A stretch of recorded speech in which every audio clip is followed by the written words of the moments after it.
বিবাহিত জীবনে দাম্পত্য কলহ একটা বড় সমস্যা। একে অপরকে সন্দেহ করা, দুজনের মধ্যে মতপার্থক্য, একে অপরকে অন্যের সঙ্গে তুলনা করা, নিজেদের মধ্যে একে অপরকে ছাড় না দেওয়া, রাগের সময় নিজের ওপর নিয়ন্ত্রণ না রাখা, বউকে সময় না দেওয়া, দীর্ঘদিন একে অপরের বিপক্ষে ক্ষোভ ধরে রাখা ও তৃতীয় ব্যক্তির অনুপ্রবেশের কারণে দাম্পত্য কলহ করতে পারে। অনেক ভালো ভালো সম্পর্ক ছোটখাটো কিছু ভুলের কারণে নষ্ট হয়ে যাচ্ছে, আর এ থেকেই ডিভোর্স পর্যন্ত করাচ্ছে। এছাড়াও বর্তমানে ঘরে ঘরে বউ আর শাশুড়ির ঝগড়া লেগেই থাকে, যা অত্যন্ত দুঃখজনক। বউ আর মাকে একসঙ্গে নিয়ন্ত্রণ করতে পারা নিঃসন্দেহে একটি কঠিন ও কষ্টের কাজ। মা ও বউকে সুন্দরভাবে ব্যালেন্স করে রাখতে গিয়ে হিমশিম খান বেশিরভাগ পুরুষ। তারা পড়ে যান দোটানায়, কে ঠিক কে ভুল, কি বললে সম্পর্ক সুন্দর থাকবে, এইসব নিয়ে ভুগতে থাকেন দুশ্চিন্তায়। বউ আর মাকে একই সাথে নিয়ন্ত্রণ করতে না পারার কারণে বহু সংসার আজ আলাদা হয়ে যাচ্ছে। তাই আসুন, আজ আমি আপনাদের এমন 4টি উপায় বলতে চলেছি, যেগুলো প্রয়োগ করলে হয়তো সংসার সুন্দর ও সুখের হবে। বউ আর মায়ের সম্পর্ক ভালো রাখতে আপনি সবসময় নিউট্রাল থাকবেন, কারোর পক্ষ নেবেন না, আর নিলে দুজনের পক্ষই নেবেন। মা ঠিক কথা বললে মায়ের পক্ষ নেবেন, আর বউ ঠিক কথা বললে বউয়ের পক্ষ নেবেন। কখনোই একজনের পক্ষ নিয়ে কথা বলবেন না, একই সাথে দুজনের পক্ষও নিতে যাবেন না। মায়ের কথা শুনে বউকে এবং বউয়ের কথা শুনে মাকে কখনোই অভিযুক্ত করবেন না। একজন বুদ্ধিমান পুরুষ কখনোই মায়ের সামনে স্ত্রীকে কিংবা স্ত্রীর সামনে মাকে আঘাত করে বা তুলনা করে কথা বলে না। মা ও বউ উভয়ের কথা হজম করতে শিখুন। বউকে বউয়ের দৃষ্টিতে আর মাকে মায়ের দৃষ্টিকোণ থেকে বুঝতে হবে। কাজটা কঠিন, তবে অসম্ভব নয়। 2 নম্বর হলো, বউ আর মায়ের সম্পর্ক ভালো রাখতে আপনি দুজনকেই সময় দিন। কাজের ব্যস্ততা সারা জীবনই থাকবে, মৃত্যুর আগে পর্যন্ত এই কাজের ব্যস্ততা থাকবে। এর মাঝে সময় বের করতে হবে। মাসে একবার বউকে কোথাও না কোথাও ঘুরতে নিয়ে যান। বাইরে থেকে ফুচকা চটপটি খাইয়ে আনুন।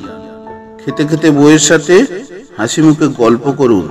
কাজ থেকে ফেরার সময় বউয়ের জন্য আইসক্রিম কিংবা চকলেট কিনে আনুন। তাহলে দেখবেন বউয়ের চিল্লাচিল্লি একেবারে বন্ধ হয়ে গেছে। তবে চেষ্টা করুন মাকে একটু বেশি সময় দিতে। মায়ের সাথে গল্প করুন। মানুষের যখন বয়স হয়ে যায় তখন তারা আর টাকা পয়সা চায় না, তারা চায় সময়, তারা চায় ভালোবাসা। ছেলে বা স্বামীর সঙ্গে সময় কাটাতে না পারলে নারীর ভেতর থেকে এক ধরনের হতাশ তৈরি হয়, আর এটি মাঝে মাঝে ক্ষোভ আকারে বেরিয়ে আসতে পারে।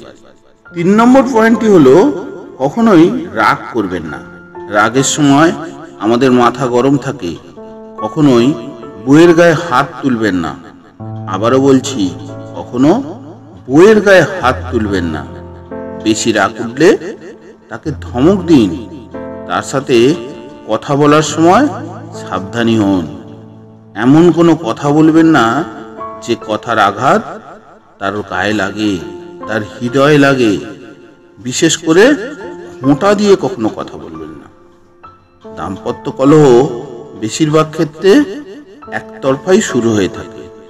সঙ্গী হয়তো রেগে গিয়ে কিছু বলছে, পাল্টা জবাব দিতে গিয়ে 1-2 কথায় কলহ শুরু হয়ে যায়। তখন আপনার উচিত জায়গাটা ত্যাগ করা। বাড়িতে থাকলে বাইরে চলে যান। কিছুটা সময় দূরত্ব থাকলে রাগ আপনার এমনিতেই কমে যাবে। দাম্পত্য কোনো প্রতিযোগিতা নয় যে এক পক্ষকে জিততেই হবে। আপনারই কথা চলবে, আপনার কথাই শেষ কথা ইত্যাদি ভাবনা মাথা থেকে ছেড়ে ফেলুন। দাম্পত্য কলহে যদি স্বামী স্ত্রী নিজেদের মধ্যে বনিবনা না হয়, তবে পারিবারিকভাবে খোলামেলা আলোচনা করতে হবে। আলোচনার মাধ্যমে সমাধানের পথ বের করতে হবে।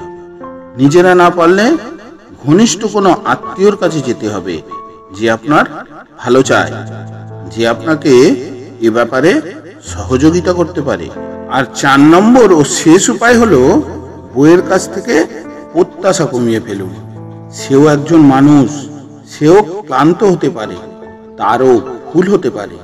তার ছোট ছোট ভুলগুলো ক্ষমা করে দিন। একজন মানুষ শতভাগ কখনোই ভালো হতে পারে না, তার মাঝেও 2-1টা বদ অভ্যেস থাকতে পারে। এটা মেনে নিন। খারাপ দিকগুলো এড়িয়ে চলুন, ভালো দিকগুলোকে নিয়ে প্রশংসা করুন। যৌন মিলনের সময় তার সাথে স্বাভাবিক আচরণ করুন। ওই সময় অস্থির হয়ে যাবেন না। এখানেই ধৈর্য ধরতে হবে। তাকে সম্মান দিন। বউকে সম্মান করা দোষের কিছু নয়। বউকে ভাবতে দিন যে সে আপনার থেকেও চালাক। বউয়ের সামনে চালাক সাজার মাঝে কোনো বাহাদুরি নেই। পৃথিবীতে সব নারী ভালো থাকতে চায়, আর তাকে ভালো থাকতে সাহায্য করুন। অবশেষে বলবো, ছাড় দেওয়ার মানসিকতা না থাকলে কখনোই একটা সম্পর্ক ভালো থাকবে না। সম্পর্কে সবসময় ঝগড়া লেগেই থাকবে। তাই ছাড় দিতে শিখুন। শিক্ষিত পরিবারে সাধারণত ঝগড়া কম হয়, কারণ তারা সমাজ, সংস্কার, মানুষ ইত্যাদি সম্পর্কে ভালো ধারণা রাখে।